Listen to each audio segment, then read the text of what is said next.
Welcome to your Optimal Personal Economy podcast with Justin Bennett. Your personal economy is your ability to create, protect, preserve, and utilize your wealth, your financial world. Justin will share strategies and stories to help you optimize your personal economy.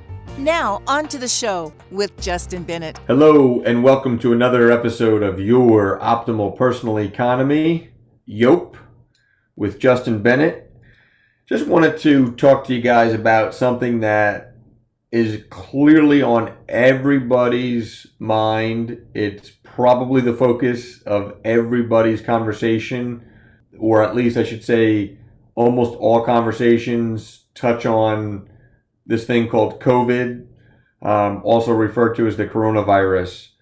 So, we're here in, 2/3 of the way through the year. I guess an argument could be made that the United States started to encounter at a really heightened level this coronavirus sometime in the late stages of the first quarter or early in the second quarter, sometime in March or April. And, it happened pretty quickly. It happened pretty aggressively. And, it altered the way in which a lot of people handle themselves personally and professionally. And so we've kind of made it through, a point in time where probably in the thick of things, many people didn't think we were ever going to get through it. Nonetheless, we're through it. I'm not trying to minimize what has happened because that's not the point here. In fact, many people have been touched in many ways as a result of COVID, family members, etc.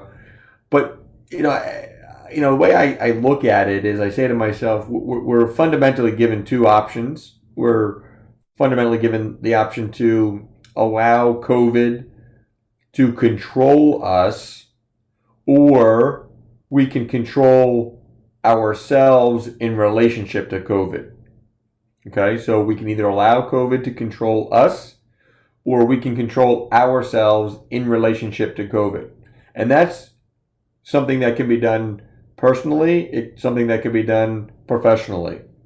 For example, there's many people that have either outwardly shared that they've eaten too much and stopped exercising during COVID, or they've recognized that that's the case and they're thinking that, but they haven't outwardly shared it with people.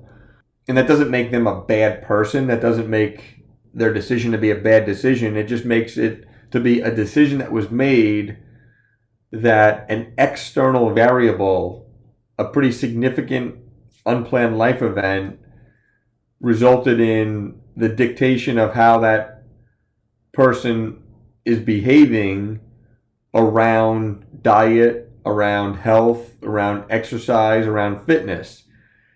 It's very, very hard to control how you're being in relationship to the external moving factors, certainly an external factor as large and as strong as COVID. But I think you got to take a step back and realize that we control ourselves, and we control ourselves in relationship to COVID, in the sense that we can't move into a world that is COVID free, because you walk the streets, you talk on the phone, you search the internet, you do Zoom calls today, and COVID's everywhere. And that's just the way it is, and it's likely to stay. For how long? Perhaps forever. Similar to how the flu is here forever. And, I don't think there's going to ever be a permanent remedy to, at least in my opinion, to get rid of the flu. That may be the case with COVID as well. So if it's here to stay forever, at what point are we as a society going to make a determination that we just need to control ourselves and how we operate and how we interact, whether it be running our business, whether it be fitness, whether it be relationships, whether it be just conversations, but how are we being in relationship to another element of our world that did not previously exist before calendar year 2020. Big conversation, deep thoughts, a lot to think about, a lot to pontificate. And, it's something that I was just spending time on because I can't find myself, for the most part, shifting away from conversations that don't end up touching on this COVID thing in some shape, form, or fashion, both personally, friends and families, as well as professionally, clients, associates, and the like.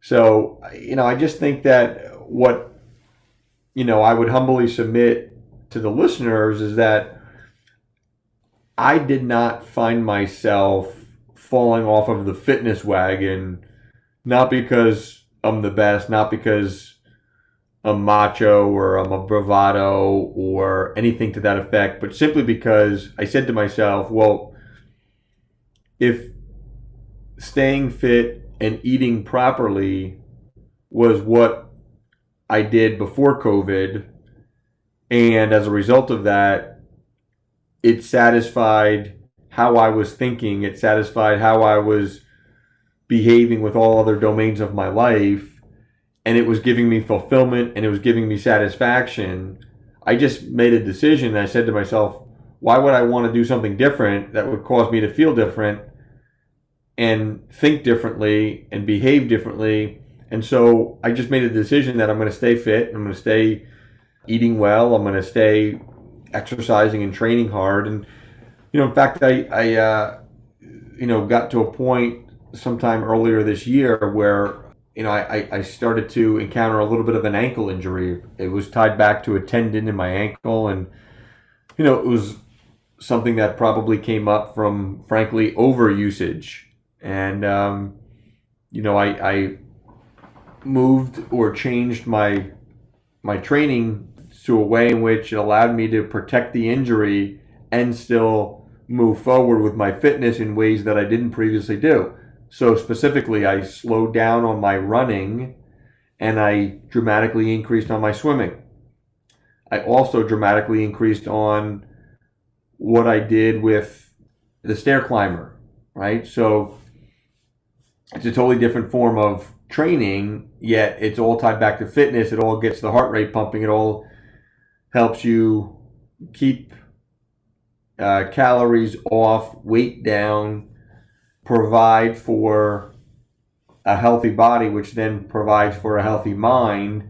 And so I had to move away from the running because I was encountering this ankle tendon injury, and it was very, very challenging because I'd been doing a lot of running and it was effective for me and I was enjoying it and it was giving me enough satisfaction to know that I was taking care of my body. But, these little things pop up, and, instead of me throwing the towel in and stopping training because my ankle was bothering me, I tried to come up with alternative ways to stay fit and continue to eat well. And actually on the swimming side, I worked my way up to swimming 2 miles, during one training session.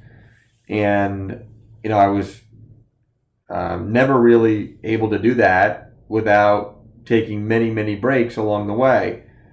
I still haven't perfected, and I'll never perfect the art of swimming, but I think it's something that I found myself spending a lot of time on because it was an alternative means to which I can stay in shape, I can stay fit, I can stay healthy, and it protected the injury being in my ankle. And so I didn't have to continuously run and beat up the ankle, but it gave my ankle a chance to heal and get better so that I can start to work back out, to the running and incorporate that into my fitness. So similar to not allowing COVID dictating the terms in which, I live my life, I didn't want an injury in my ankle to cause me to fall off this fitness wagon and start eating poorly and developing habits that I don't want, because I think we can all make a decision around the habits that we want, and we could be very intentional about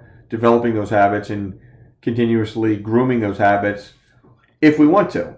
And so, I was fortunate to be able to recognize that, whether it be COVID, whether it be an injury, the big thing for me is to control how I'm behaving, how I'm thinking, what's on my mind, how I'm being in relationship to situations that have arisen. And we all know that situations are going to continue to arise. We don't know necessarily exactly what those situations are going to be. We don't know when they're going to arise. We don't know to what extent they're going to look like in terms of the magnitude at which they can impact us. But we're going to have to be ready. We have to be able to know that we can always come back to controlling ourselves and focusing the discipline and the structure around us rather than focusing on things that are completely outside of our control. So a bit of a heavy conversation here today. It's a conversation that I've been thinking about, talking to some people, and I just wanted to share with our listeners. So hopefully there was something for you today, and I look forward to our next discussion together. Justin Bennett, Registered Representative of Park Avenue Securities, LLC, PAS, OSJ Northeast Planning Corporation, 1150 Raritan Road, Suite 201, Cranford, New Jersey, 07016, 908-709-0020. Securities products offered through PAS, member FINRA SIPC. Financial representative of the Guardian Life Insurance Company of America, Guardian, New York, New York. PAS is a wholly owned subsidiary of Guardian. Bennett Financial Group LLC is not an affiliate or subsidiary of PAS or Guardian. California Insurance License Number 0H88104. This podcast is for informational purposes only. Guest speakers and their firms are not affiliated with or endorsed by PAS, Guardian, or Bennett Financial Group LLC, and opinions stated are their own. 2020-111202, expiry October of 2022.